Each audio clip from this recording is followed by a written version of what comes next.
Olá, olá, boa noite, minha gente. Estamos aqui começando a nossa live pré-aniversário. Estou procurando um filtro, passando, porque, né, não vai dar certo. Vamos sem filtro mesmo. Cadê? Ah, vamos sem filtro mesmo, é isso. Boa noite, gente. Começando a nossa live, então, vamos falar sobre educação respeitosa. Como é que a gente pode, de alguma forma, aprender a regular as nossas emoções para que a gente possa oferecer para os nossos filhos regulação emocional também. Vocês sabem que é um assunto que eu gosto bastante de falar, né? Sobre educação não violenta, sobre como manejar as emoções da criança e principalmente como nós adultos podemos manejar o nosso comportamento para que isso reflita para a criança também, né? E tudo isso começou, né? Esse desejo mais forte de poder falar com vocês sobre essa questão começou numa situação que eu vivi e na verdade já vinha passando mais vezes na minha mente assim a ideia de poder conversar com vocês sobre isso, mas principalmente no domingo, né? Que eu comentei com vocês ali sobre a situação de ver uma mãe, né, uma família manejando o comportamento de uma criança muito pequenininha, já rotulando ela como malvada, como uma criança ruim, né? E o quanto isso, para mim, gerou o pensamento de que impactaria ao longo da vida dessa criança de uma forma muito negativa, né? Porque como eu coloquei ali no post para vocês, a forma que a gente significa o mundo para a criança vai impactar em como ela se vê, em como ela vê o outro, em como ela vê o mundo. Então essa live hoje é para a gente conversar um pouquinho, né, sobre como é possível nós adultos manejarmos as nossas emoções para que a gente possa oferecer uma educação emocional mais respeitosa, poder oferecer para o nosso filho uma educação não violenta. E isso realmente é um treino e uma mudança de crenças que nós precisamos fazer, porque a nossa educação, nós hoje que somos adultos e somos pais, ela foi baseada de uma forma diferente, né? Então, se tinha ali um conceito diferente sobre a infância, que a criança bem educada era aquela criança que era quietinha, que não desobedecia aos pais, que sempre falava, sempre ficava quieta quando os pais mandavam, né? Que tinha um comportamento exemplar. E muitas vezes o que eu percebo hoje, e aí eu não sei se isso acontece com vocês também, queria que vocês comentassem, né, se acontece com vocês também. O que eu percebo, assim, de gatilho para muitas famílias ainda é aquele pensamento de que meu filho, né, se meu filho fizer isso, se as pessoas verem meu filho tendo esse comportamento, eles vão achar que eu sou uma mãe ruim, que eu não dou educação para o meu filho, ou muitas vezes até uma sobrecarga muito grande. Então, eu queria começar falando com vocês hoje sobre um conceito que a gente tem na terapia cognitivo-comportamental. A terapia cognitivo-comportamental, ela é uma terapia, né, uma abordagem da psicologia que traz a ideia de que as nossas emoções, elas interferem na forma que a gente pensa e na forma que a gente se comporta. E o que isso tem a ver com educação não violenta? Então, como essa situação que eu relatei para vocês ali de primeiro momento. O que levou, provavelmente, né, aquela mãe a brigar com a criança, ou o que leva muitas mães a brigarem com as crianças, muitas famílias a brigarem com as crianças?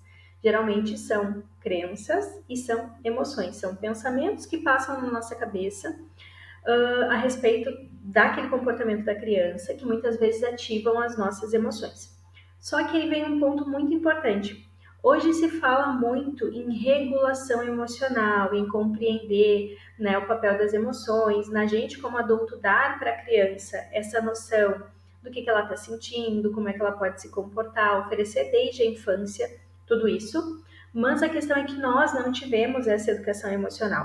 Então, muito do que eu quero trabalhar com vocês aqui hoje é poder oferecer para vocês uma noção de educação emocional, para que a partir disso vocês comecem a perceber quais emoções ativam por aí, né? E quais pensamentos essas emoções ativam que fazem vocês perderem a paciência com a criança ou brigarem com a criança.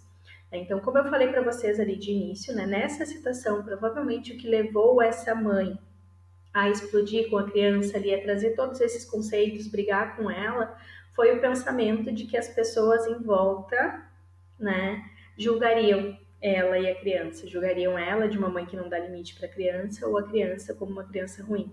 Né? Então, a gente estava falando ali de uma criança que tinha mais ou menos uns dois aninhos, né, e que empurrava os outros no parquinho onde eles estavam brincando. E aí a situação, vou trazer para vocês ali então de novo a situação que eu vivenciei, né? A minha filha estava brincando na pracinha, num lugar que a gente foi no final de semana, e aí veio essa outra criança brincar também, e a criança pisou na mão da Lili, né? E aí a Lili chorou. E aí eu expliquei para ela, filha, foi sem querer, ele é bebê, né? Ele é pequenininho, não viu que pisou em você, foi sem querer. E a mãe veio e beliscou ele. E aí a criança começou a chorar e ela tirou a criança do lugar, né?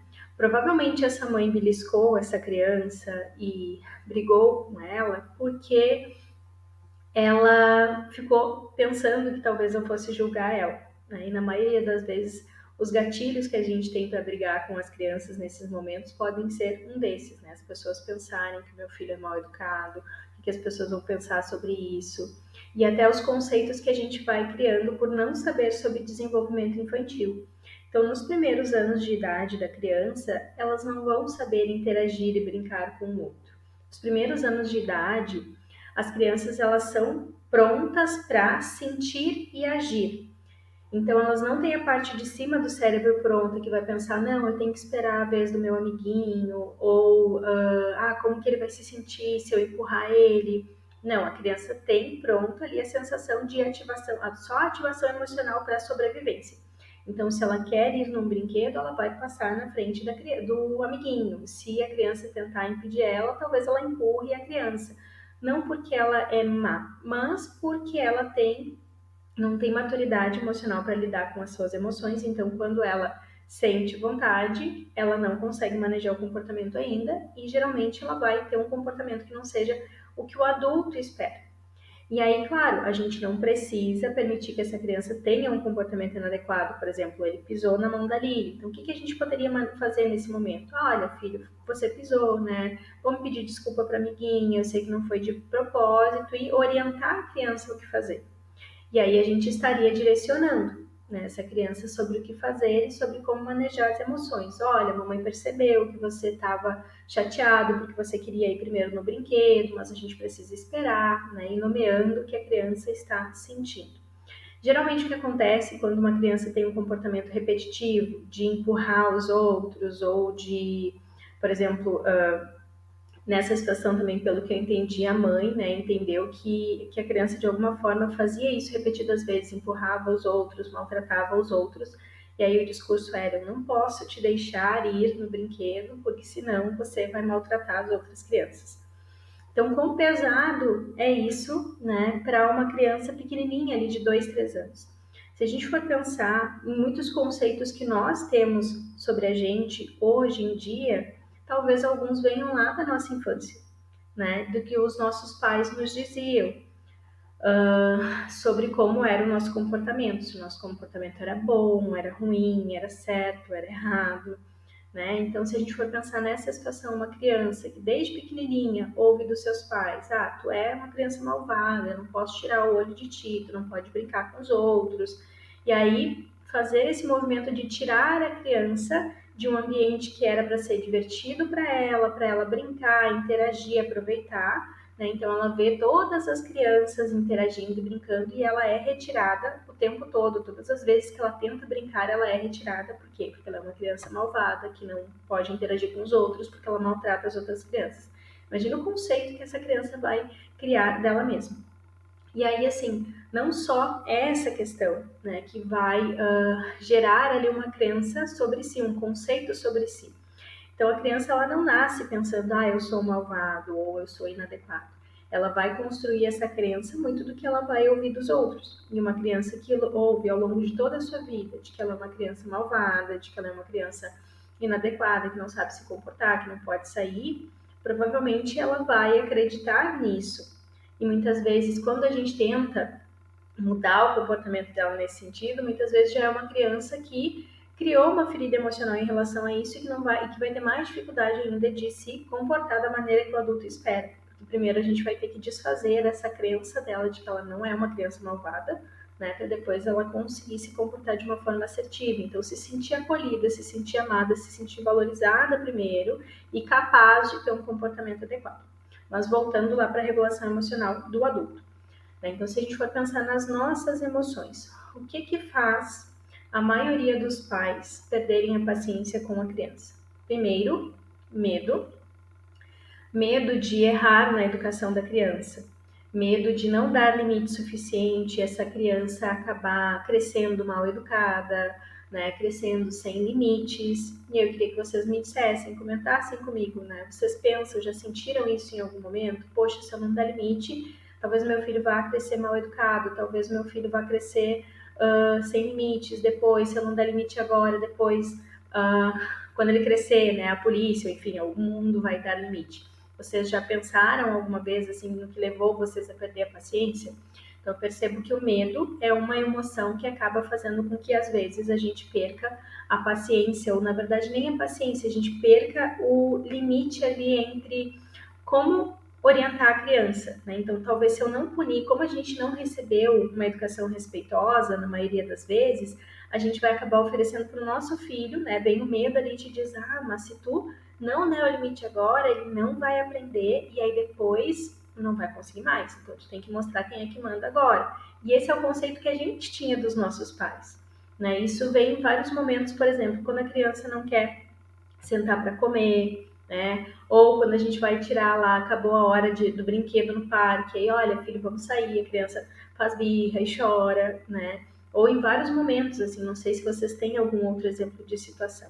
Então, uma das primeiras coisas que faz a gente se desregular muitas vezes é o medo, e aí, principalmente quando a gente está num ambiente com mais pessoas, que a gente quer que a criança se comporte melhor, muitas vezes a gente acaba se desregulando também por conta do medo e tendo esses comportamentos. A gente, como adulto, né? E outras coisas que vocês também trouxeram ali, que eu vou pontuar aqui, né? Que são gatilhos, que são ativadores da desregulação emocional dos pais e acabam brigando com a criança, principalmente exaustão, né? O cansaço. Muitas vezes, quando a gente está mais cansada, a gente tem menos paciência com a criança. Provocações, né? Que alguns pais trazem, e aí eu sempre me questiono assim, o que seria provocação, né? Para cada pai, a gente tem ali uma situação que muitas vezes é mais ativadora. Então, que vocês pensassem um pouquinho assim, o que ativa para mim, né? Muitas vezes o que vai ativar para mim é depois daquele dia que eu abri mão de tudo para oferecer algo para a criança e no fim do dia ela não colabora. Ou, né, cada pai, cada pessoa vai ter ali alguma situação que vai ativar um pouco mais. Para algumas famílias também o sono, né? Então, quando passa muito tempo tentando fazer a criança dormir. E principalmente para muitas mães também a sensação de que nada mais vai ser do seu jeito, né? Que nada mais vai ser da forma que a gente deseja. E aí a gente vai ter os gatilhos de raiva. E aí eu vou falar um pouquinho para vocês sobre a raiva, sobre a emoção raiva e para que ela serve. A raiva é uma emoção que serve para a gente colocar limite nas situações, né? Então, quando a gente vive uma situação de injustiça, nós sentimos raiva e isso é inato, é natural, faz parte do nosso instinto de sobrevivência. E aí, se espera que o adulto saiba lidar com a sua raiva. Então, todas as vezes que a gente sente ali raiva, que a gente se sente numa situação de injustiça, o esperado é que o adulto saiba manejar. A questão é que hoje, atualmente, como a nossa geração não recebeu educação emocional, a maioria de nós sente raiva e lida com essa emoção da forma que a gente acha que deve. E muitas vezes a gente nem percebe que essa emoção está ali, né? E nem que ela ativou na gente alguns pensamentos. E aí eu vou trazer alguns exemplos para vocês, né, de situações de ativação de raiva e de como a gente, como adulto, não sabe manejar as nossas emoções. Eu aposto que em algum momento já aconteceu com vocês, né, de ficarem chateadas com o parceiro ou de brigarem com o parceiro por alguma situação, e aí o parceiro pergunta, tá tudo bem contigo? E tu diz, tá tudo bem. E aí bate uma porta, bate uma gaveta, fica com a cara fechada, né, tentando demonstrar ali pra pessoa que tu tá descontente com alguma coisa. Mas aí se a pessoa pergunta, tu não diz. Ou se não, a pessoa não percebe, não pergunta e tu fica tendo comportamentos ali pra demonstrar que está desconfortável, que está incomodado com a situação que está acontecendo, né, com a situação que aconteceu. O que a gente esperaria de um adulto nessa situação? Que a gente chegasse, né, e pontuasse, olha, fulano, né, eu fiquei chateada contigo por conta dessa situação. Eu esperava que isso fosse feito diferente de uma outra vez.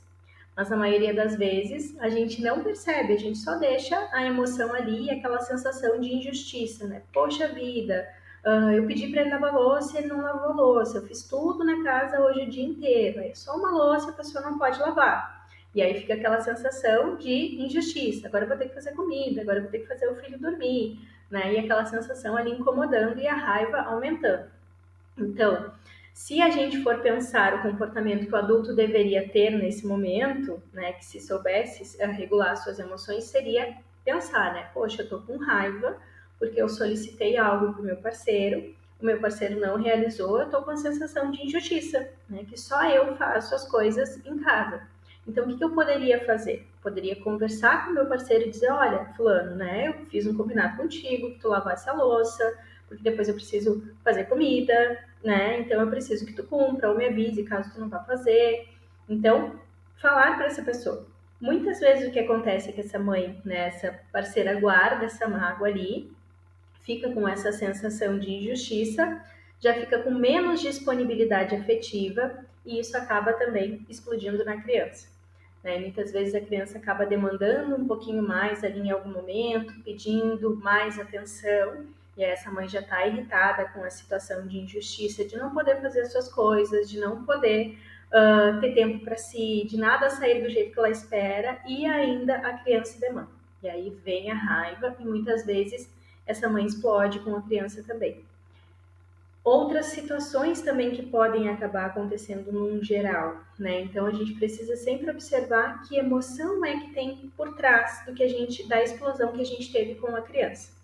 Vou dar o exemplo para vocês de um gatilho para mim, né? Como eu trouxe ali para vocês na semana passada, né? Foi uma semana atípica para mim, onde eu tive mais compromissos, onde eu tinha mais coisas para fazer, a minha agenda lotou e eu acabei tendo menos tempo para Lili e mais sobrecarga nas minhas tarefas do dia a dia, porque eu queria poder tirar essa semana de folga, então me sobrecarreguei ali naquele momento. E aí, para não ficar muito tempo sem interagir com a Lili, sem dar tanta atenção para ela, eu abri mão, né, do meu horário de academia. Geralmente eu levanto bem cedo para poder ir antes dela acordar. E nesses dias ela acabou acordando junto comigo, quando eu ia sair do quarto, ou logo em seguida quando eu ia sair de casa. E aí ela chorou, né? Mãe, eu não queria que você fosse e tudo mais, e eu decidi ficar com ela. Eu fiquei no primeiro dia, eu fiquei no segundo dia, né? E no terceiro dia, eu notei que a minha disponibilidade afetiva estava diferente, né? O que aconteceu quando ela acordou comigo no terceiro dia e disse, mamãe, fica comigo? Veio o pensamento, né, por trás ali e me disse, poxa, tu nunca consegue fazer as coisas que tu gostaria.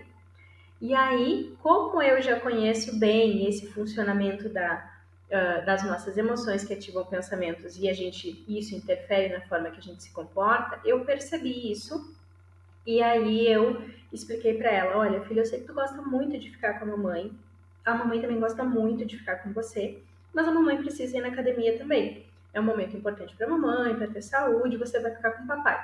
Ela resmungou um pouquinho e eu fui, né? E quando eu voltei, ela estava bem, ela disse que demorou um pouco. Enquanto eu ia para a academia, eu fiquei pensando, né? Essa semana foi uma semana mais cheia, Então eu tive tempo para trabalhar e para Lili, mas eu não tive tempo para as coisas que eu precisava fazer e acabou acumulando muita demanda. E eu gosto de pensar na disponibilidade afetiva, no tempo que a gente tem para o nosso filho, como um copo. Então a gente tem um copo da paciência, digamos assim. Só que esse copo, ele não vai encher apenas com as coisas da criança, né? Então a gente não vai encher o nosso copo da paciência ali muitas vezes só com a interação com o nosso filho. A gente vai encher o nosso copinho com as situações de trabalho, com as situações com o parceiro, com as situações da casa, e muitas vezes sobra para a criança isso aqui, né? E aí, em alguns momentos a gente pensa, poxa, tomara que a criança colabore, que ela entenda tudo isso que está enchendo meu copo, né? Tudo isso que eu estou fazendo para poder me conectar com ela, tudo que eu estou abrindo mão, né? Então é um dia que é um momento, por exemplo, que tu nunca tira tempo para si. E aí eu sei que essa é a realidade de muitas mães, né? Porque uma coisa que eu percebo, assim, que muitas mães, sempre quando eu abro caixinha, sempre quando eu falo sobre esse assunto, a maioria das mães diz que não tem tempo, que não conseguem, e principalmente que se culpam muito por tirar um tempo para si. Né? Como que eu vou tirar um tempo se a criança quer ficar comigo? Com quem que eu vou deixar? Mas se eu deixar com pais, eu vou estar sendo uma mãe ruim, né? Ou se eu deixar com outra pessoa, ou mesmo que seja 1 hora, ou 5 minutos, ou tomar um banho mais tranquilo. Né? Vem a culpa ali e a gente pensa, não, eu não posso tirar esse tempo, eu não tenho direito de tirar esse tempo. Muitas vezes não sabe se organizar, não consegue se organizar para tirar esse tempo. E realmente a gente precisa muitas vezes deixar de priorizar algumas coisas para priorizar outras para poder ter tempo para si. Mas o que acontece muitas vezes é que a gente vive sem nunca tirar um tempinho para esvaziar o nosso copo da paciência. E aí, muitas vezes, acaba estourando no ponto mais vulnerável, que mais demanda, que é o nosso filho. Então, quando a gente entende o nosso limite do nosso copinho da paciência, a gente consegue ir com tempo para gente, ou até com esse pensamento do que está acontecendo e esvaziando um pouquinho esse copo da paciência para poder se conectar com o nosso filho. Quando a gente está exausto, quando nós estamos sobrecarregadas, quando a gente nunca tira esse tempo para esvaziar um pouquinho o nosso copo, a gente não vai ter disponibilidade afetiva para a criança. A gente não vai conseguir ter paciência para se conectar com a criança, porque a gente não vai entender. Nós vamos estar abrindo mão de tanta coisa que a gente sempre vai estar com aquela sensação de, poxa vida, eu preciso que me entendam, eu já não tenho mais de onde tirar, de onde doar, né? Eu preciso que me olhem, só que a criança não tem essa capacidade de olhar. Ou muitas vezes, até quando ela faz esse movimento de olhar, a gente não quer conexão, a gente quer espaço, a gente quer ficar sozinho. E aí, muitas vezes, mais uma vez, a gente acaba brigando com a criança. Por isso que é muito importante a gente entender esse mecanismo que eu estou trazendo para vocês hoje, que é as nossas emoções interferem na forma que a gente pensa e na forma que a gente se comporta. E aí, todas as vezes que eu pergunto para um paciente ali nas primeiras sessões de atendimento, o que que passou na tua cabeça? O que que tu pensou, né? Geralmente a pessoa me diz, eu não sei, eu não pensei em nada. E aí eu insisto, tá, então a partir de agora a gente vai observar, né? O que que tu pensou nessa situação? Porque na maioria das vezes a gente não tem consciência do que a gente pensou, de qual foi o pensamento gatilho para que a gente tenha um comportamento. Então, na situação ali de estresse com a criança, né, explicando para vocês aqui um pouquinho disso, talvez agora já faça sentido. Ah, realmente, aquele dia que eu briguei com meu filho, eu estava com medo de que alguém me julgasse na situação, né, e aí eu pensei, eu preciso educar ele agora, senão ele não vai ser educado. Ou o que as pessoas vão pensar, né, se eu não der limite para ele agora, se eu não controlar ele agora. Ou, eu tô super cansada, exausta e meu filho fez mais essa demanda, né? Não me dá sossego. Então, isso dá uma noção para a gente do que veio por trás, qual era o pensamento que a gente teve. E eu queria que vocês tentassem exercitar isso a partir de agora.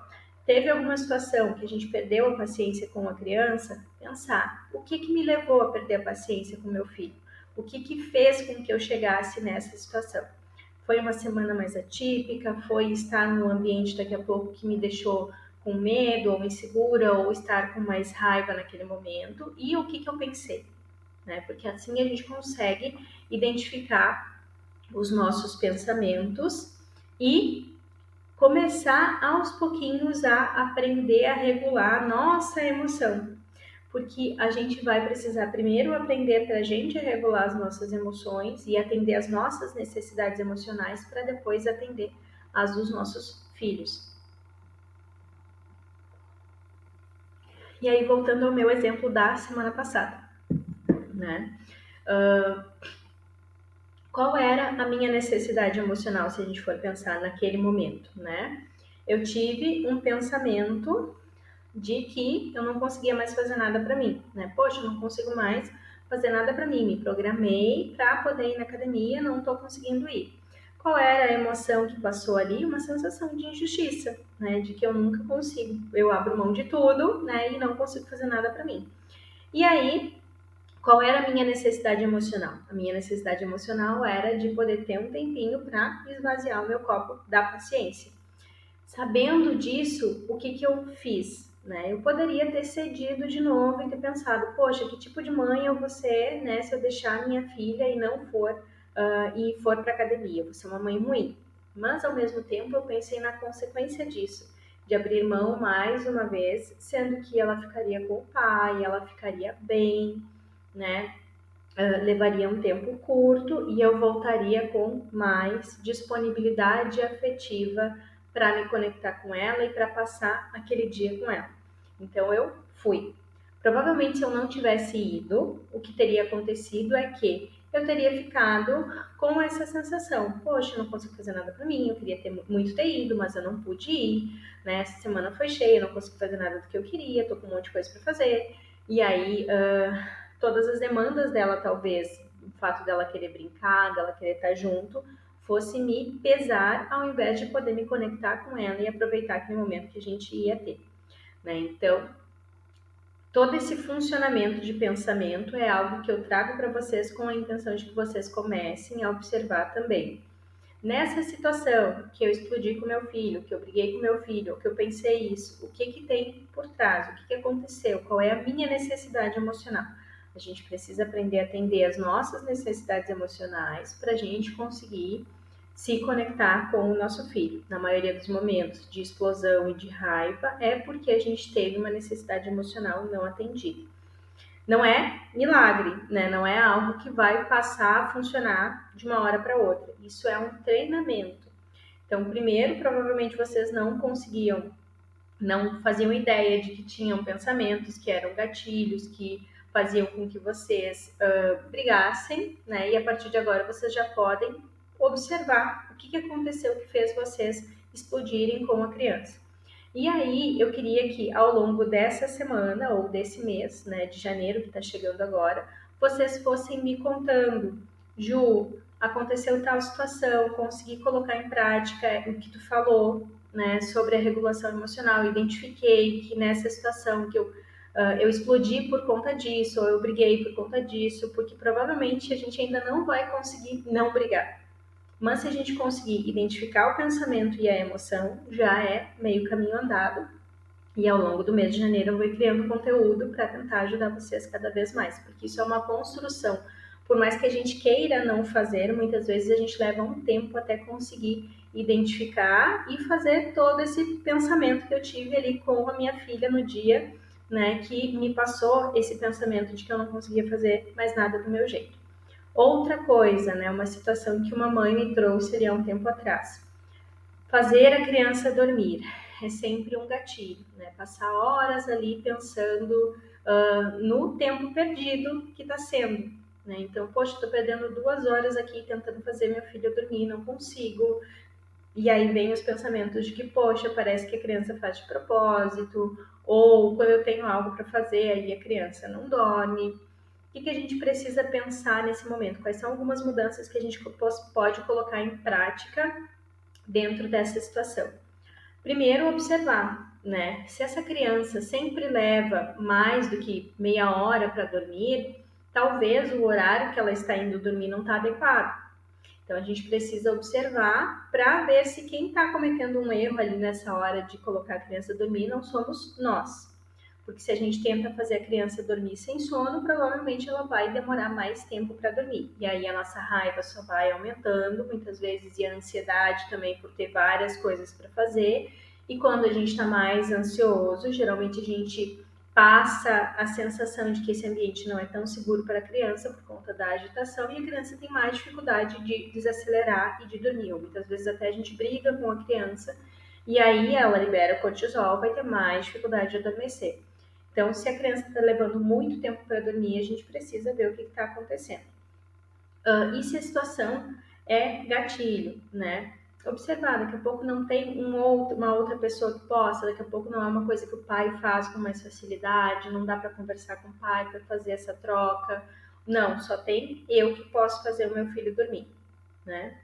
Então, talvez, e aí eu vou dizer para vocês assim que para mim, fazer a Lily dormir nos primeiros meses ali, no primeiro ano de vida e até em algum momento quando eu tenho muita coisa para fazer depois que ela dorme, geralmente acaba sendo um gatilho.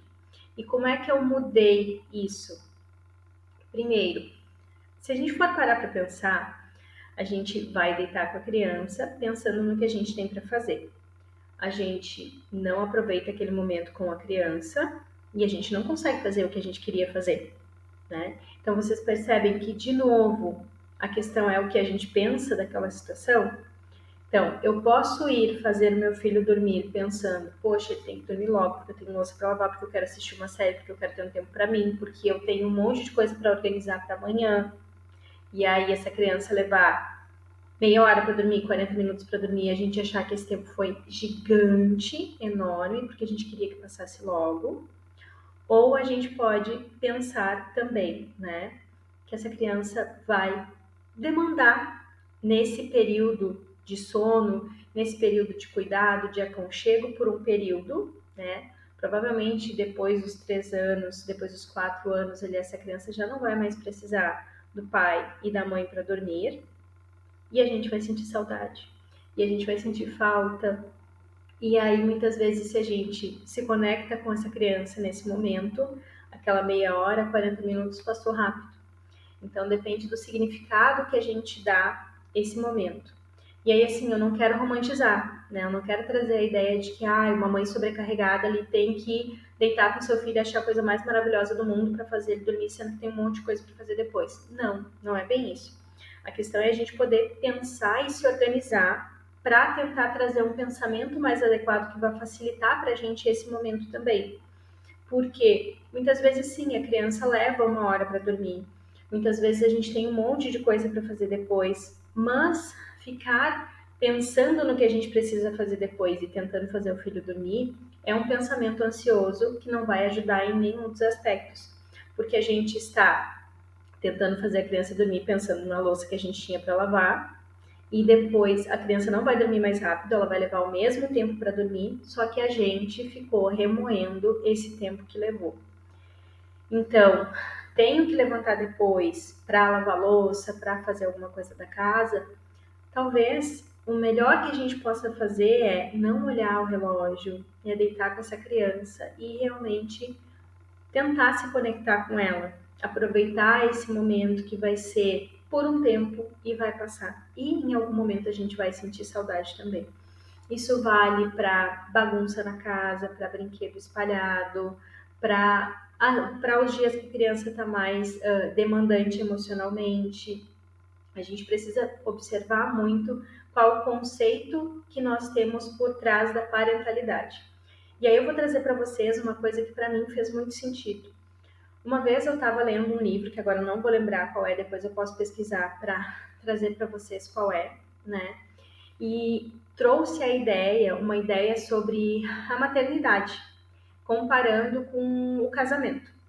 Então, isso para mim também foi uma virada de chave, é uma coisa que eu compartilho muito, para que a gente possa observar como que a gente pensa e como a gente significa a maternidade e os filhos.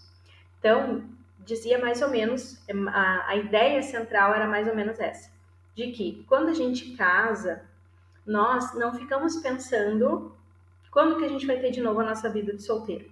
Né? Então a gente não casa pensando, quando eu ficar sozinha de novo eu vou viajar, quando eu ficar sozinha de novo eu vou ir no cinema, quando eu ficar sozinha de novo eu vou poder dormir até mais tarde, eu vou poder fazer isso, eu vou poder fazer aquilo.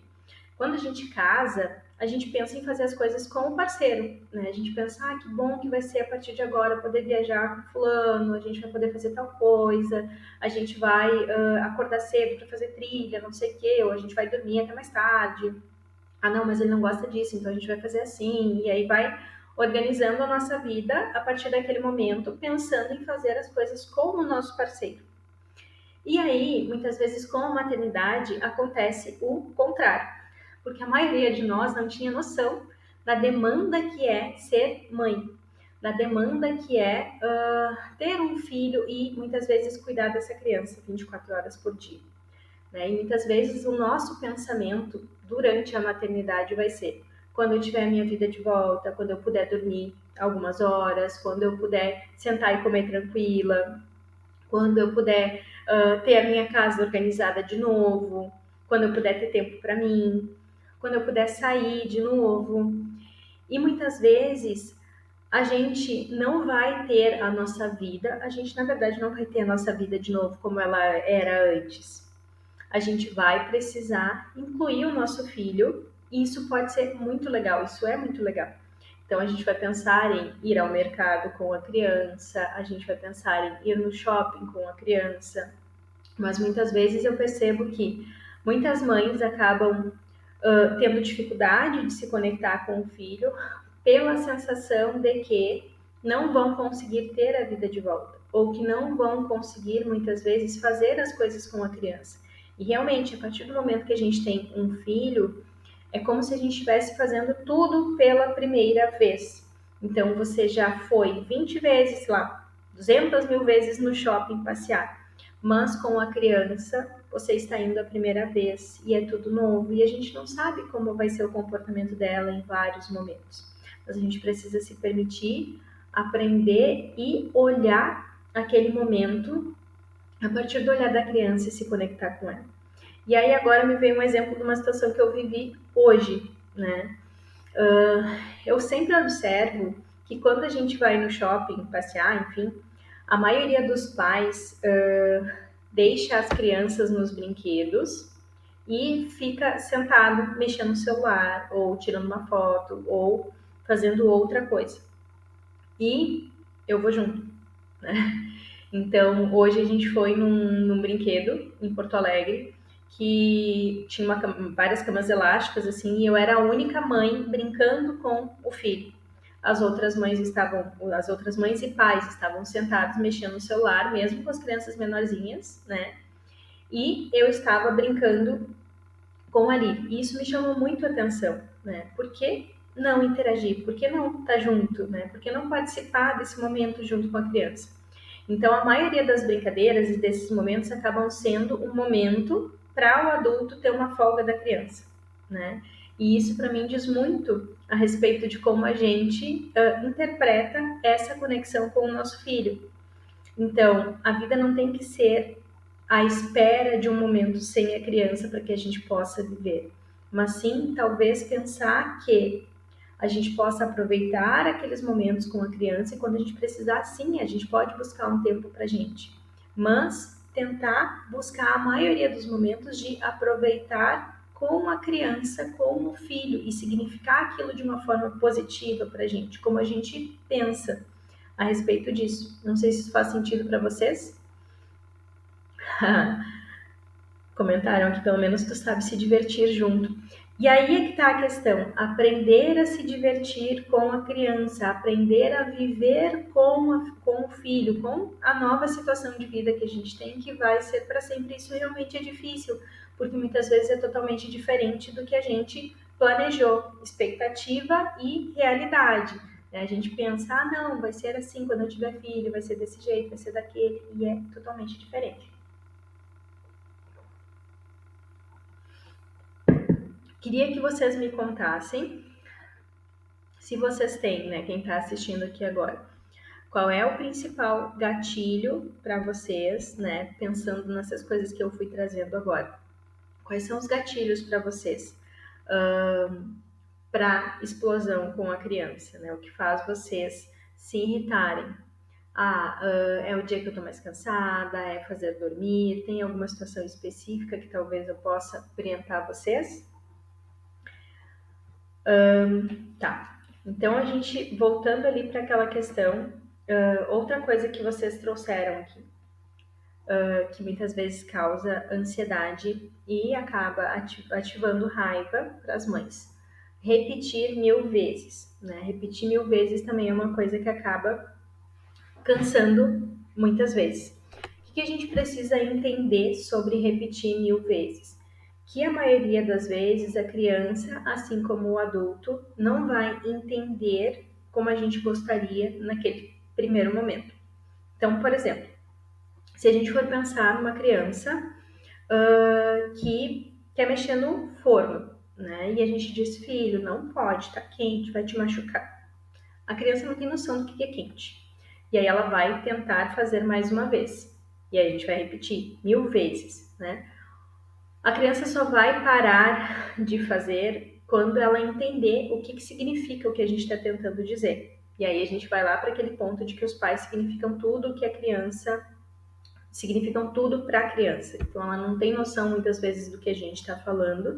E aí, se a gente for para esse exemplo prático do quente, dá para a gente tentar mostrar para ela o que é quente, mas algumas coisas subjetivas, tipo, por que não pode chorar, né, no meio da rua, sei lá, ou por que não pode, por que tem que sair do brinquedo agora?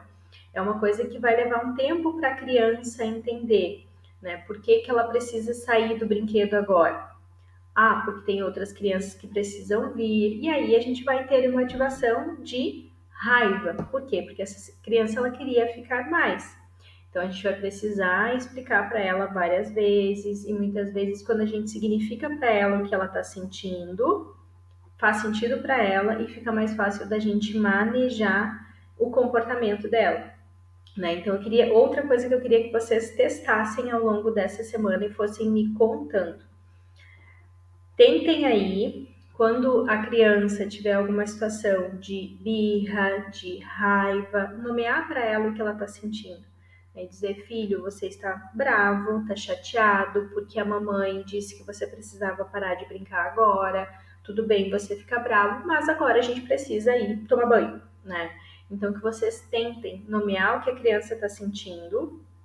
Não é fórmula mágica, né? Mas repetindo ali algumas vezes, olha, você está sentindo isso, eu entendo, tudo bem, mas a gente precisa fazer assim, para ver como que a criança vai lidando com essa sensação que ela tem. Na maioria das vezes, o que acontece quando a gente vai nomeando o que a criança está sentindo é que ela passa a entender quando essa emoção se ativa e ela entende que isso passa também. E aí, conforme ela vai amadurecendo, ela consegue explicar. Eu queria brincar mais. Olha, tudo bem, eu sei que tu queria brincar mais, mas agora não pode, porque a gente precisa tomar banho, porque tá ficando noite, mas amanhã você pode. Então, quem sabe amanhã a gente faz tal coisa. E aí a gente dá uma opção para a criança, para ela se regular e não ficar com a sensação de injustiça. Deixa eu ver os comentários de vocês aqui, então. Cansaço, fazer dormir, chega a me dar palpitação, raiva.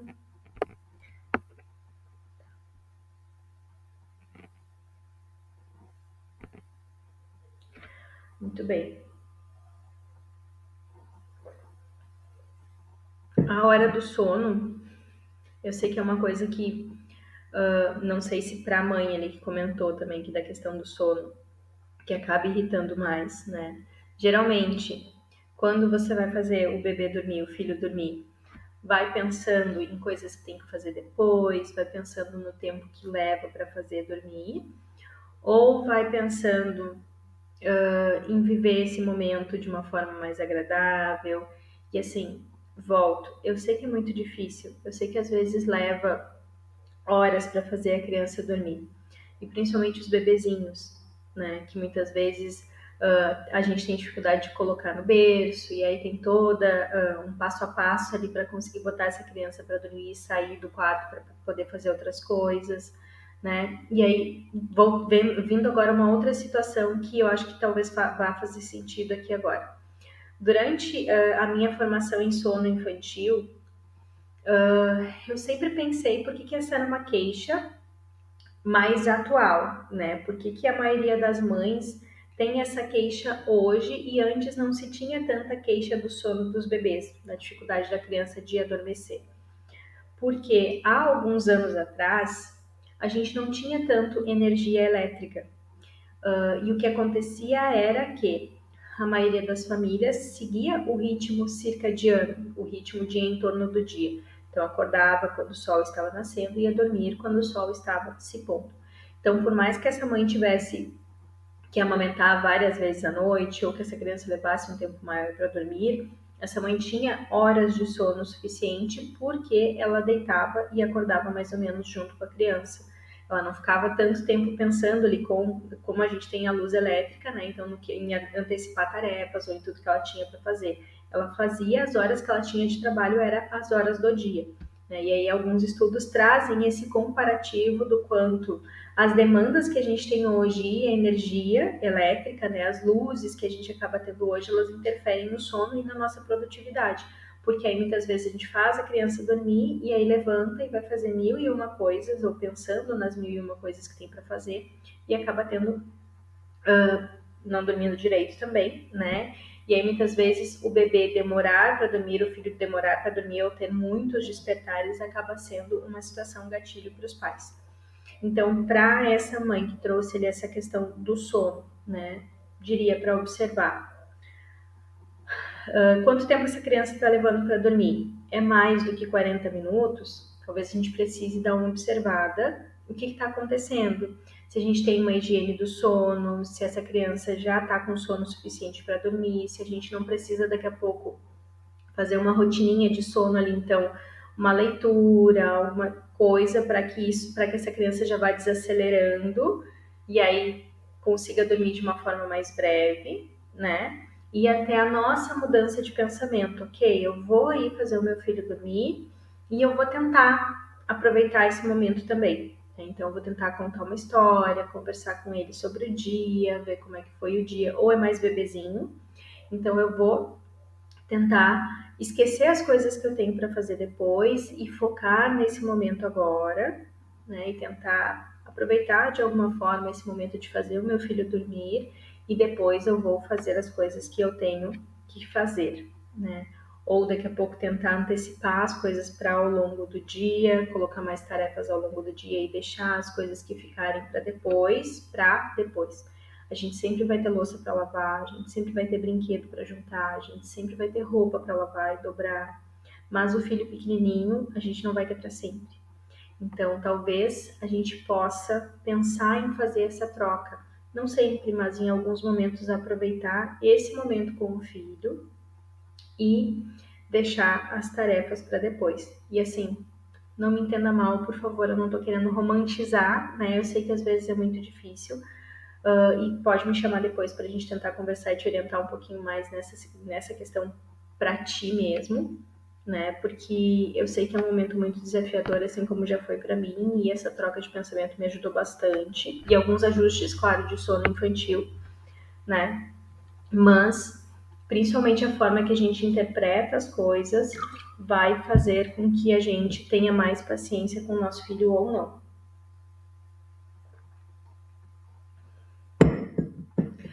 Muito bem. Gente, eu queria trazer para vocês hoje, então, principalmente essa ideia, né, de que as nossas emoções interferem na forma que a gente pensa e que a gente se comporta. Então, foi a primeira vez, né, que eu trouxe para vocês isso de uma forma mais consciente.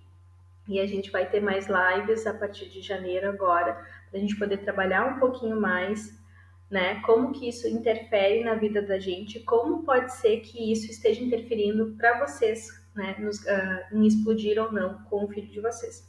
Então, a partir de agora, que vocês já entendem que por trás de uma emoção, por trás de um momento que vocês acabam perdendo a paciência com a criança, tem um pensamento.